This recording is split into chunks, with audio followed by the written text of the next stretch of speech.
I'm real excited about our guest speaker from Utah. I'm going to let Senator Fielder introduce him. This presentation is sponsored by the Sanders Natural Resource Council.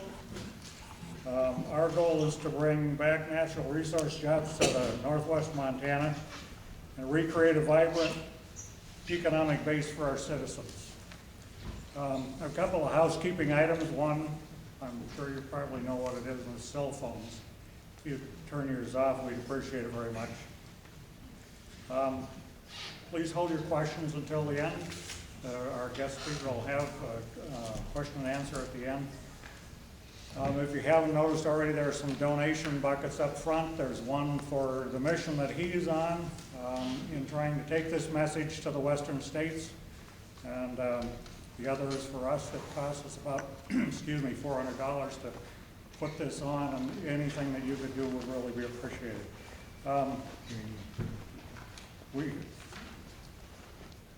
Okay, and there are also books available, as you saw them up front. And then for our previous speaker was Renee Holiday. She wrote a book called Perils of Sustainable Development, and the book is available up here. We have them at a discount from the listed price if you're interested in those. This is our 6th town hall, and we're real proud to have this one. We're proud to have these folks here helping us out with it. We will be video recording this presentation. It'll be posted on our website, which is snrcouncil.org, so you can pass it on to others if you so desire. And we also have a sign-in sheet, and if you haven't signed in, I would appreciate it if you could do that, and that'll give us the opportunity to notify everyone in case we have more presentations, or when we have more presentations like this. Okay, now I present Senator Jennifer Fielder, the person who brought this speaker to our attention, and I personally have the constitutional rights of the citizens of Senate District 7 and Montana, and for resisting today's socialist ideas. Senator Fielder.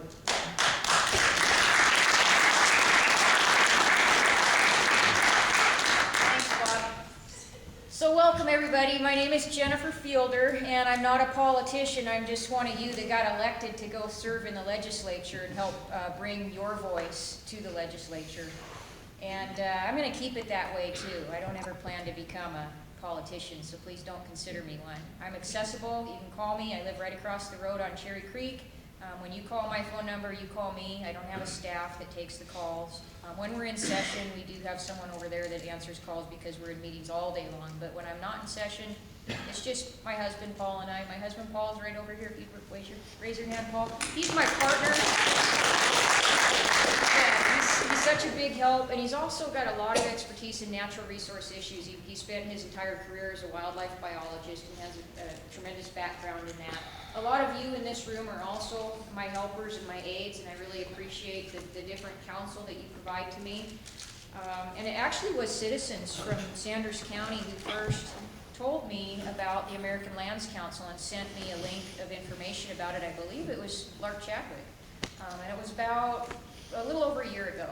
And I took a look at it, and it looked like a pretty interesting idea, but it was a big idea, and there was a lot to learn. And I was still just finishing up my campaign and getting ready to go into session and had a whole plate full of things, so I didn't get a chance to spend a lot of time on it initially, but over time I have, and I've probably taken about the last 11, 12 months and really started to study it more intensively.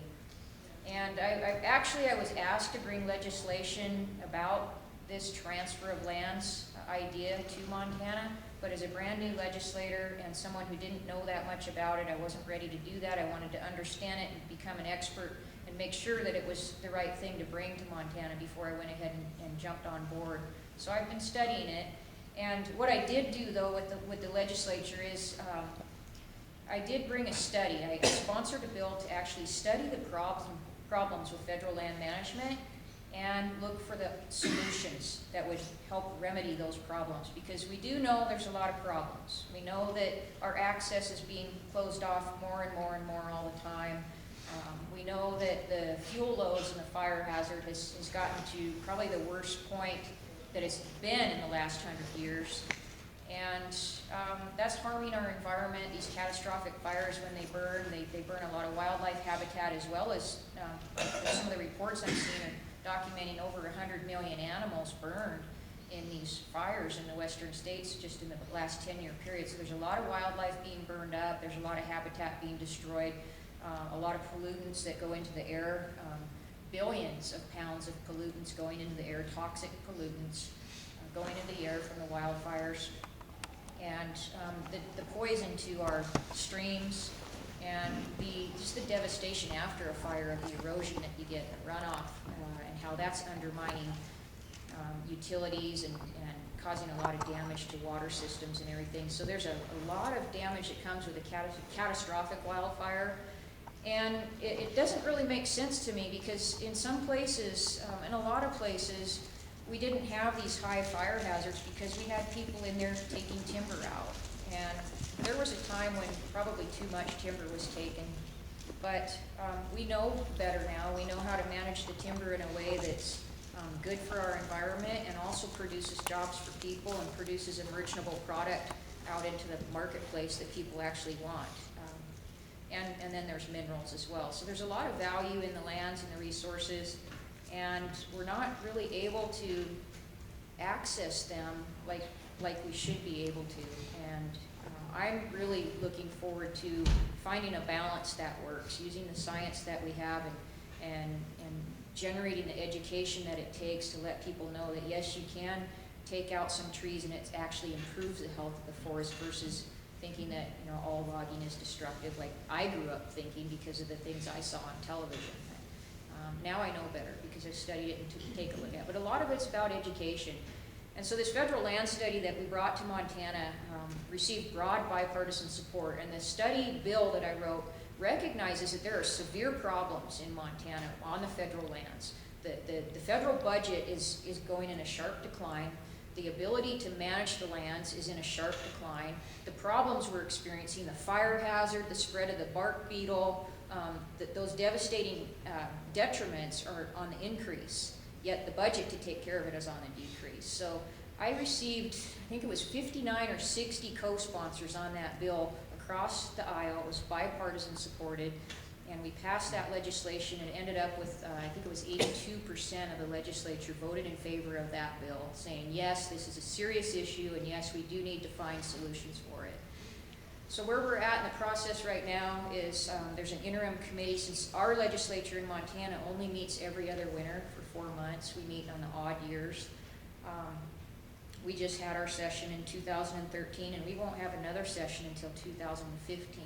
So what we have in the meanwhile is what we call interim committees, and the interim committees are special committees that are equal number of Democrat and Republican legislators, and then some citizen members on them. And we study and work on the big issues that we don't have time to really do in the 120 days that we're there every other year.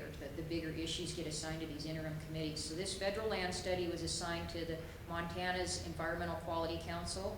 I was appointed to serve on that council.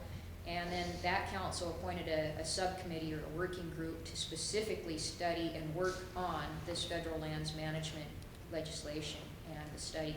And I'm chairing that now. We will have Representative Ivory with us in January to present information about the transfer of lands. We're also looking at a number of other potential solutions too. So this isn't the only one that we're looking at, but it sure is one that has a lot of merit. And I think if it gets a fair hearing, there's a lot to be learned. And that's what Representative Ivory is doing now. He's out in the western states sharing the information that he has found, and it's very good information. Tonight's going to be a little bit like being at school, because it's a lot of history and it's a lot of legal research as well, and putting it all together with why and how. And I will let Representative Ivory take over and explain that all to you, but he's come all the way from Utah, and he's doing this. He's not getting paid to do this. He's doing it because he knows it needs to be done. It's the right thing to do. Sanders Natural Resource Council chipped in with some other organizations in western Montana, citizens organizations, to cover his airfare to get him here. Other than that, he's on his own dime. So please give him a warm welcome. This is Representative Ken Ivory from Utah.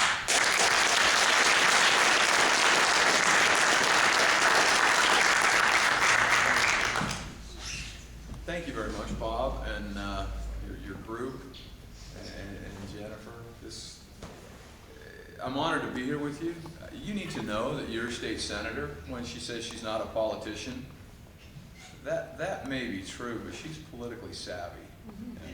And so someone in her first year and her first term that takes a big idea that she talks about and understanding the parties and the personalities and the legislative process in her first term to start moving something forward in a way that is helping people come to the right conclusion by asking the right questions.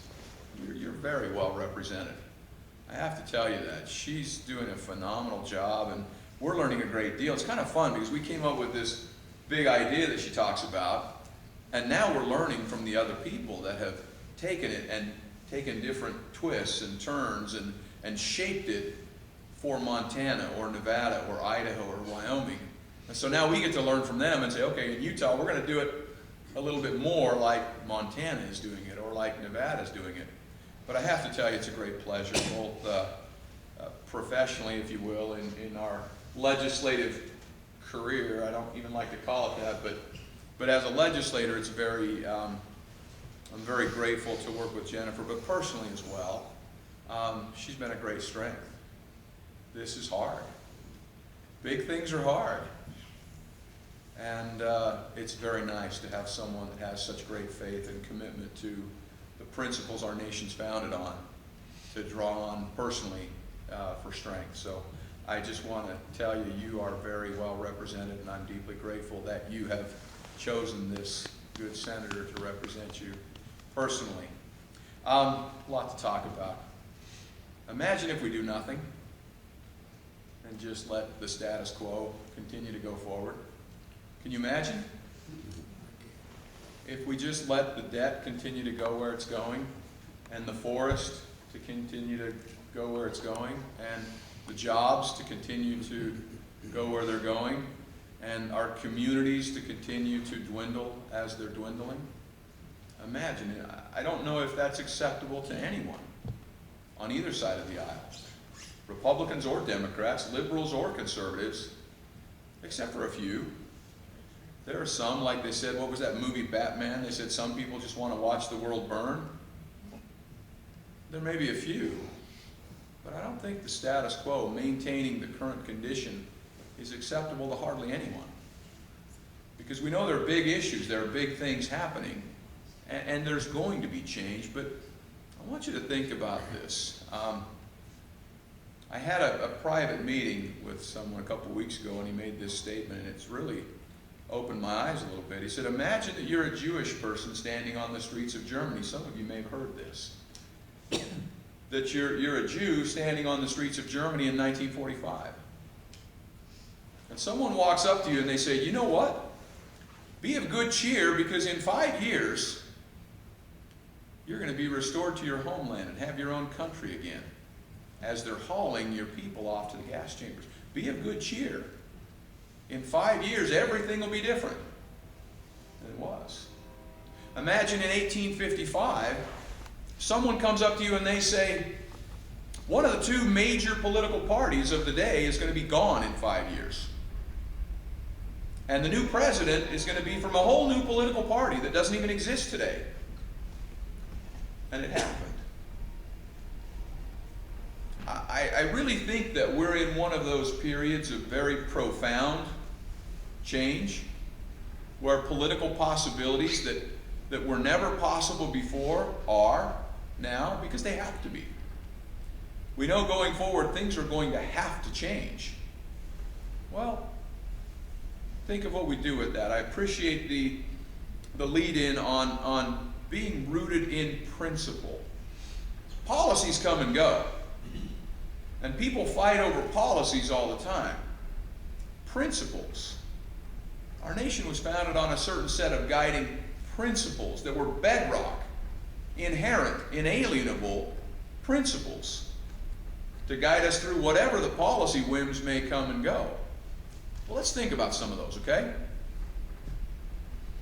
We have we have one gentleman who was our only member of the United States Supreme Court from Utah. His name is George Sutherland. He was on the United States Supreme Court in the early 1900s. And he made this statement about some of the guiding principles, the foundational principles that our country was founded on. He said, man has three great rights: life, liberty, property. They're so interconnected as to be a single right. Because if you give a man his life, but you take away from him his liberty, you take away all that makes life worth living. Is that work? There we go. Man his life, but you take from him his liberty, you take away all that makes life worth living. Right? If I'm alive, but I can't choose anything that I get to do, what's the point? If you give a man his liberty, but you take from him the property, which is the fruit and the badge of his liberty, he says, you still leave him a slave. You see, property is the point of liberty, which is the point of life. Property is essential. This has an outlet for this? Right here. You got that? And then if you plug those speakers into this, and then that'll plug in there. So think about this for a second. Property, okay? What is property? This is your first week of property law class right here, okay? What is property? Property is my thoughts, my sweat, my labor, my effort, and what I can accumulate with that. Right? If I go out and I can keep what I control, that I go do, and I exert some effort, that this is my ultimate property, is my body. And if I can go out and work and produce, and I get to keep what I've done with whatever labor I do, then I accumulate property, okay? Now, the more property I can accumulate, now I have choices. I can choose to do all kinds of things with property. If I've got a little bit of property, I've got few choices. If I've got more property, I've got more choices. Now, in our country, we said that's an inherent, inalienable right: my life, my liberty, and my property. That was what all the state constitutions said: life, liberty, property. The Declaration of Independence said life, liberty, pursuit of happiness. They didn't want to confuse the slave question because they were still debating about that. They didn't want that to be confused. But life, liberty, and property. So think about this for a second, Bob. So, you know that hat? I think that is just the coolest hat I've ever seen in my life, you know? Now, with my labor and my sweat, I went out and I was able to work and think and do, and I accumulated some property. I got this iPhone, I got this really cool cover to it, right? But that hat, I'll tell you what, that hat, I think, is just, if I could walk away from here with that hat, my life would be fulfilled. And I'd be willing to trade this iPhone. I'd be willing to trade this iPhone for that hat. Would you be willing to do that? Come on, work with me, Bob. Work with me, Bob. Okay. All right. So you see, I see how you are up here, right? You like hold out. So if we're now, Bob, do you feel better off? Do you feel like you work with me here? You're killing me, man. I got to pick on somebody else. No, actually, I do feel better. Even if it's not the phone, the case, you got to feel better off just for the case. But see, now think about me. I get to go home with this hat, and that's all I ever wanted in life. And I'm better off. I'm feeling wealthy too, right? Bob feels wealthier, and I feel wealthier because I'm better off than what I gave up. That's how you create wealth, right? Property is how you create wealth. If I can accumulate property and do that, I create wealth. Now, work with me again, Bob. Come on, let's. Now, what if I went over here and I said, you know what? I know that he wants a hat. And if I just came over here and I just take that hat from Bob, oh, you don't, he's got a hat already, and I just give that to you, right? Bob, are you feeling better off? Bob's not feeling better off. Are you feeling better off? I don't think so.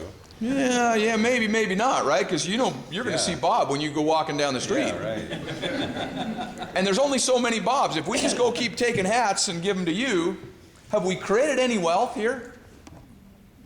No, you didn't exert anything of your property, right? We haven't created any wealth. Now let me take a different situation here. Bob, I'm gonna work with Bob here again. We've got to straighten him out. What if I know that Bob just wanted this with all his heart? Maybe I better go back here because you're not. What if I know that Bob wants this with all his heart, and I have some care and affection for Bob, and I just say, Bob, you know what, I'm just going to give that to you.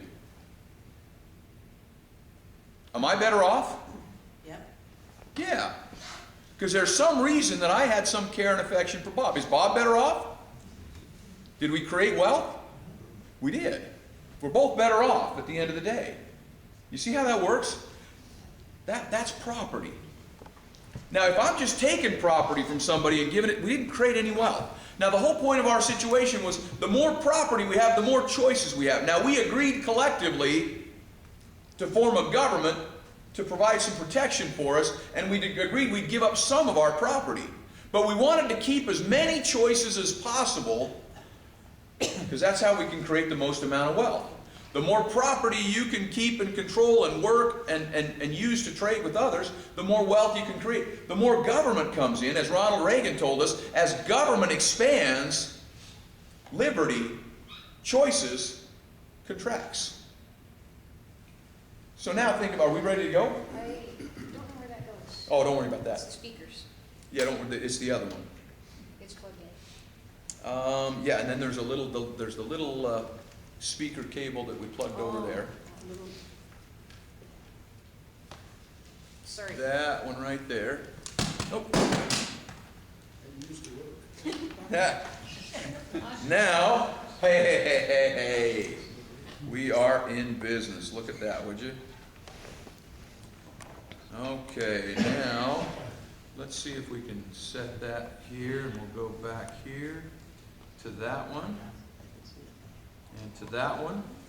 And if we're really going to push our luck, we'll see if I can control that remotely from my phone. We might be really pushing it here, but we'll see. This box thing, Yeah, that's right. He's being really nice to let me work with it, huh? There we go. Okay. That looks like we've got it going. Okay, so property matters. Because then also with property, with the choices I have, I can govern myself. That's another fundamental principle that our nation was founded on. Govern ourselves. We didn't believe that we needed someone else to tell us what to do. But the whole point of our system was to govern ourselves at the most local level. So life and liberty and property and self-governance were key principles. Now, in starting off, I want to show you, as we get into the subject of what we're talking about, the status quo, everybody agrees, is broken. It's not going to work. If we keep going forward, just keep doing things like we're doing it, and expecting different results, you know what that is, right? Right? So I want to play just a little clip from your governor, talking about the situation on the ground right now. Because I'm telling you, people recognize that just keeping things as they are is not going to work. So let's see if this audio works, and we'll play that for you. For those of us in the western states, you know, there's a real high degree of frustration when it comes to management of our federal forest lands. In Montana alone, the numbers are astounding. Since 2000, 6.3 million acres of Montana's forests have been affected by the mountain pine beetle. 4.3 million acres of forest and rangelands have been impacted by wildfire. The urgency is so apparent. Our forests should provide multiple uses. Managing our forests to accomplish and accommodate those various uses and benefits, it doesn't just happen. In Montana, I think we've done a relatively good job of doing that. We manage only 5% of the state's forested lands, but provide up to 15% of the annual timber volume sold in the state. And we do that while still protecting endangered species such as grizzly bear, bull trout, and lynx. On our federal lands, though, the story I don't think is quite the same. Wildlife habitat is degraded, watersheds are at extreme risk, endangering key fisheries and clean water, fire dangers off the charts, threatening local communities and stifling recreation, to say nothing of the economies of our rural communities. In Montana, we still have a viable wood products industry with small and large mills dotted across the state. Yet without significant changes in available timber supply, we'll see more and more of those mills close. Interestingly enough, about 6 years ago, a diverse group of Montanans came together to try to figure out how we could address these problems. And after years of hard work, they came up with a plan that actually they could all support. But then they took their plan to Washington, D.C. And it was in Washington, D.C. that group of folks that had all come together on the ground in Montana learned the hard truth. That Washington, D.C. wasn't really interested in finding solutions to these problems. Congress was too polarized to get anything done. They were told, yes, forest management's broken, but no thanks, we don't want to try anything. Unfortunately, now that they believe that the Forest Service and the overall system is simply incapable of getting anything meaningful done on the ground. We now can't wait for the federal government, though, to figure out a solution. It's up to us as Westerners to really bring answers forward, which brings me back to, I guess, my experience as a member of managing Montana's public lands. I think that that model works well because there's a clarity of purpose, first of all. Second, with 5 statewide elected officials managing these lands, there's direct accountability for decision-making. A third factor involves attorney's fees. People who sue us have no ability to recover their fees.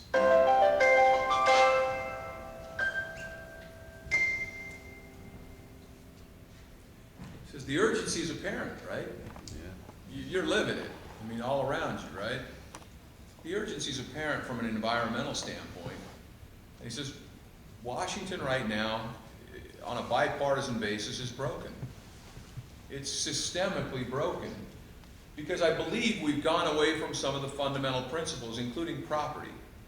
Now, Bob, if I really wanted that hat, and that's all I really wanted in life, and I gave you a broken iPhone, would that be a good deal? Nope. No, so I'm going to take care of my property, because if I don't take care of my property, I don't have choices.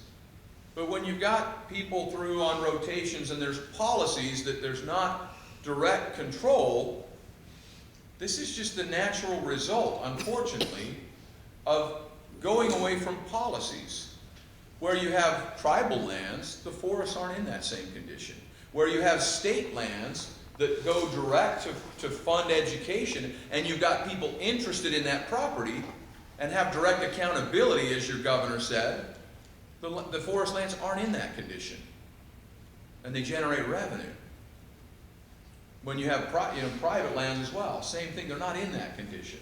In fact, you can fly right over the dividing line between private forests and federal forests, and you can see the difference from one side to the other.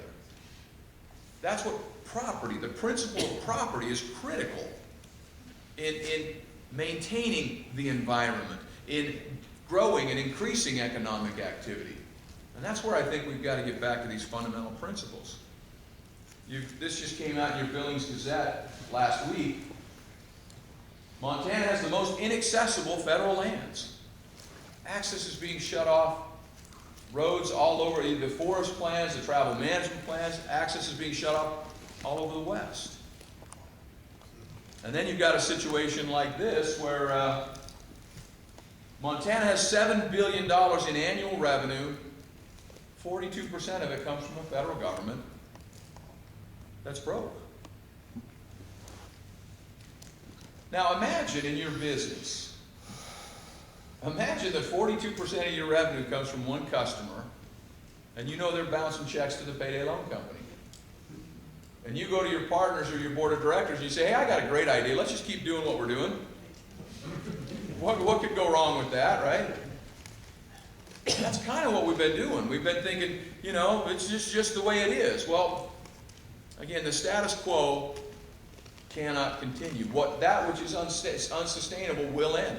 Did you know that every year in the United States financial statement, the General Accountability Office, the Chief Auditor for the United States, says this is unsustainable? Their own financial statement, they say this is unsustainable.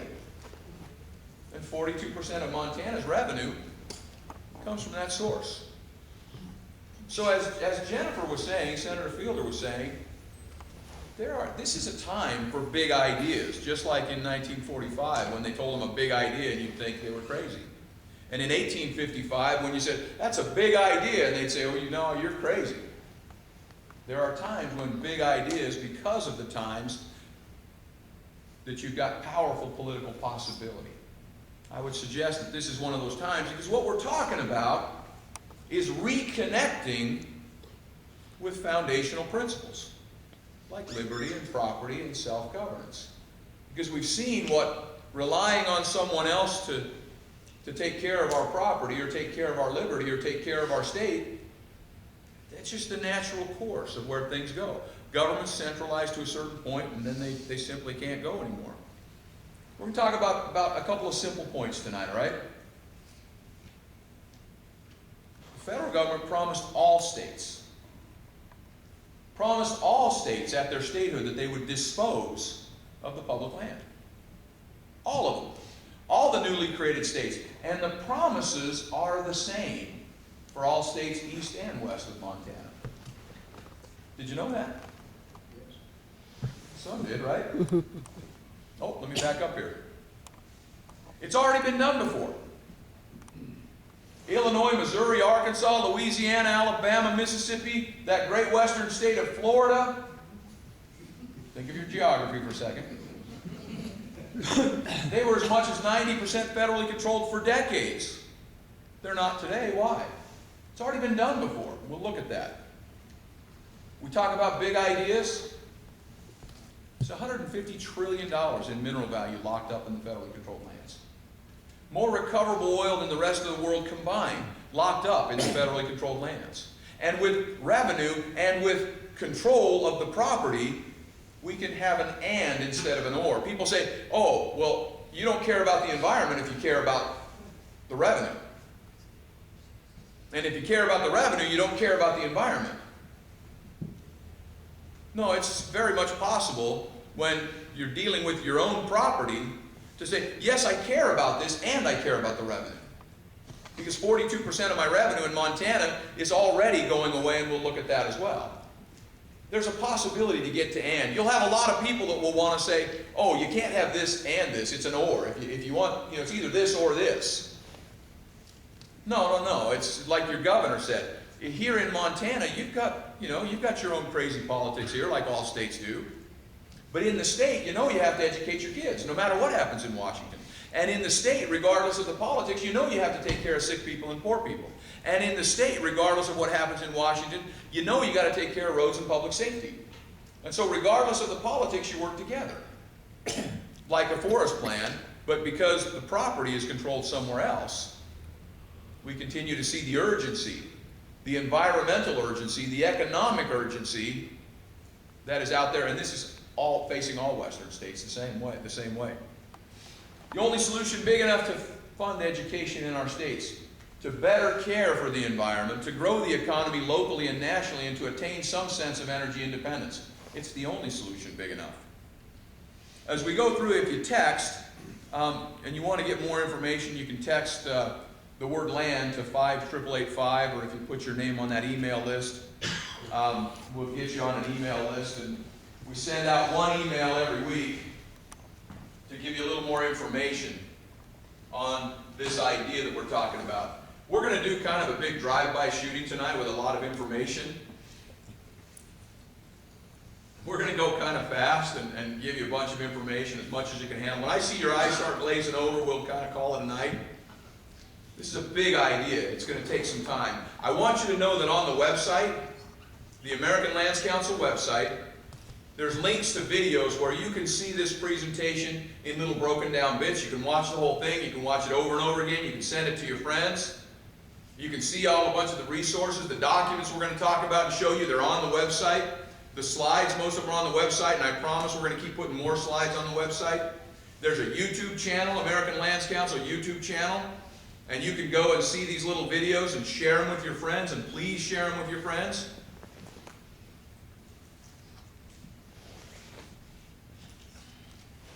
But we'll start going through some of this information. You ready? Here's how hard this is, okay? Last night of my legislative session, I had a group of Boy Scouts from my district come up to me and they said, "Representative Ivory, what are you working on?" And I gave them a card, like the little flyer that you got, that showed them this map. And I explained to these Boy Scouts that the red represents the federally controlled lands. Now these are Boy Scouts from Utah, right in the heart of all that red. What do you think they said? The first question they asked. Why? You know, it takes a very simple childlike understanding to look at that and go, that's not right. That's not right. There's not anything right about that. Why do they control all my state? Have you ever asked anybody that question seriously and looked for an answer? Why? We've been asking that question for a couple years, and it's pretty amusing what the answers are, quite frankly. Let's talk about some of them. Why the difference, okay? I was asked to be on a continuing legal education panel. You see, I'm a reforming lawyer. That means I still work really hard, I just don't get paid. Great deal, you know? This part-time legislative gig that has part-time pay and full-time work, it's a pretty interesting gig. But I was asked to be on a continuing legal education panel. We had a group of about 100 lawyers there. And there's a law professor from the University of Utah. And when we started working on this transfer of public lands idea, because we're 45% dependent on the federal government. You guys are great, man. You're only 42% dependent on the federal government for your total revenue. And we also have $2.6 billion of a shortfall in per pupil funding for education. $2.6 billion. To close that gap, we'd have to double income tax or increase corporate taxes 1,000%. And kill the economy and kill the goose to try to get golden eggs. There's no way to close that gap by going there. So with that problem, we said we've got work to do. But as we started talking about this law professor said, "Oh, that's just clearly unconstitutional."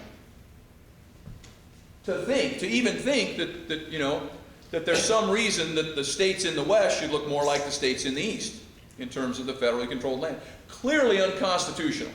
Clearly, Bob, clearly. You with me? Clearly.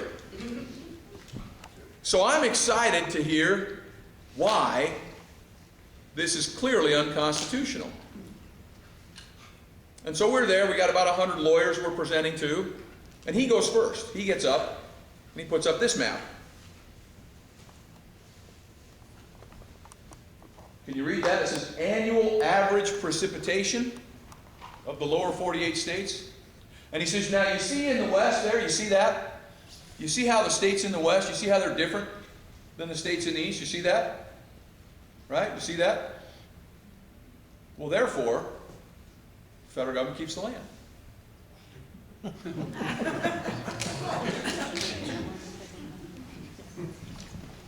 Class dismissed. Makes sense, right? You want to know what's funny? None of the lawyers laughed. Not one of them laughed. It's almost like they think there's an arid clause in the Constitution or something. Your land is arid, therefore the federal government keeps it.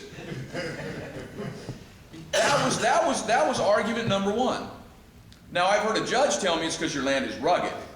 Because the rugged clause is right next to the arid clause in the Constitution, I guess, right? This was a 10th Circuit Court of Appeals judge, retired, right? But that was the reason that they give. So that was argument number one. The second argument gets so much better. It gets way better than that. The second argument for why the difference, he says, well, you see, you just gave up your land. You didn't want it. Founding fathers of Montana and Utah and all these other states, you didn't want your land. You just gave it up. That was the ransom that you paid to become a state.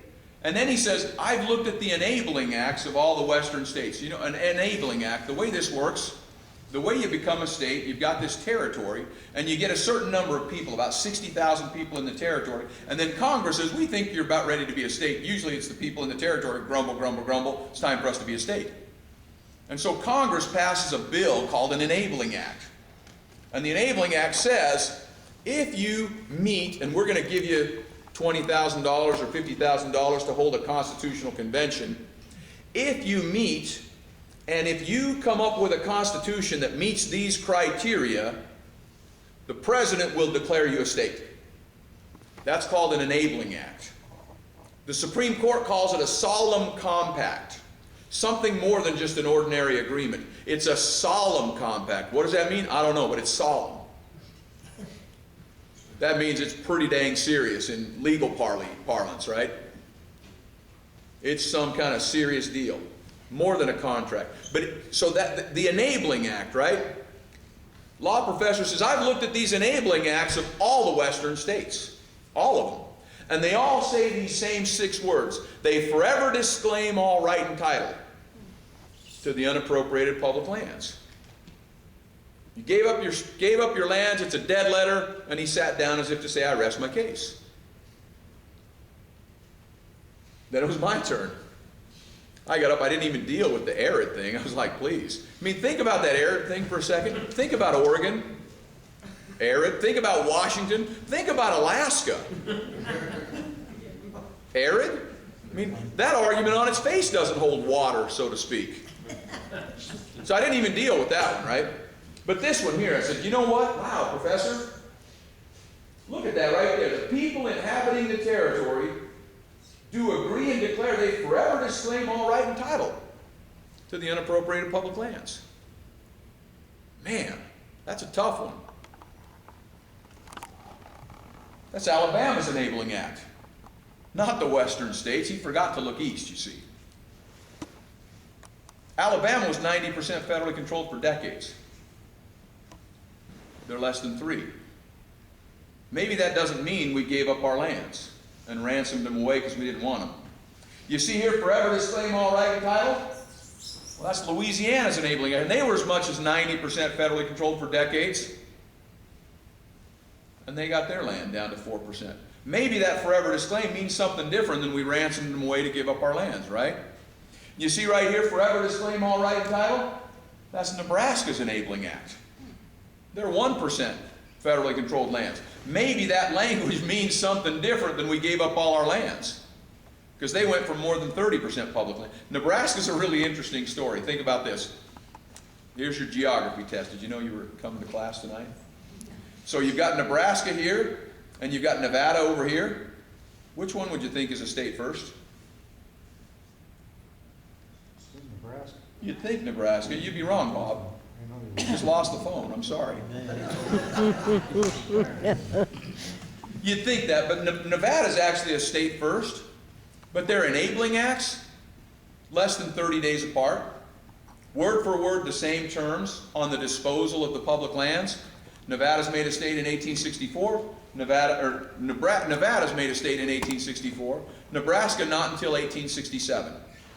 Nebraska goes from more than 30% public land down to 1. Nevada goes from 86 to 81 in the same time. Why the difference? Why the difference? Good question, don't you think? Forever disclaim all right and title. Well, you know what? If you read more than those 6 words in your Enabling Act and in others, it says, forever disclaim all right and title to the unappropriated public lands until. Now that's a big lawyer word that means it's going to stop sometime, it's going to change sometime, right? Means, you know, you're grounded until you're not, right? Until. Forever disclaim all right and title until title thereto shall have been extinguished. Now that's another lawyer word. We don't use that today, but that means get rid of it. That means dispose of it. That means give it away. Get rid of it somehow. But they won't read the rest of the sentence in your Enabling Act. But see this one, that's North and South Dakota, just to your east. But see now this one, you see how different that is from North and South Dakota? Bob, you see that's different, isn't it? Let me go back here. Let me just help you out. We're going to do an eye test here. You see this one? Better here or here? Should we do that again? Ready for this? Okay, you ready? Ready? 1 I like that one better. or 2?